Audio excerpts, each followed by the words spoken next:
On veut changer de modèle de société, mais pas de ce modèle-là, on n'en veut pas. On a envie de voir Bardella Premier ministre, donc voilà pourquoi on est là. Je crois que tout le monde a réalisé ce qui se passait et en même temps, la gauche n'est plus la gauche, donc peut-être que c'est pour ça aussi que les gens ne votent plus.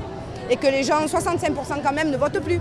Il faut le regarder aussi comme ça. J'ai été dans le bureau de vote jusqu'à 2 h du matin, puisque j'ai été aussi dans le bureau de vote, dans les quartiers nord, et donc je me suis rendu compte que sur 3 bureaux de vote autour de moi, les gens ne votaient plus à 65%. Donc ça, c'est une vraie question. Pourquoi ils ne votent plus? Pourquoi ils ne votent pas?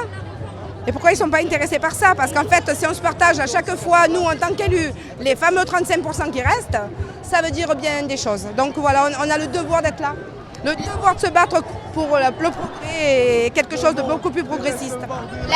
L'abstention vous choque plus que les résultats? Oui, totalement. Totalement. Parce que l'abstention, elle veut dire beaucoup de choses. C'est la remise en question de ce qu'on fait quand on est quand on a la main dans la politique. Parce que quand on a la main dans la politique, on n'a pas accompagné les saloperies. Ce qu'on doit faire quand on a la main dans la politique, c'est faire en sorte que les gens vivent mieux et bien. Et ça, c'est notre devoir et notre engagement.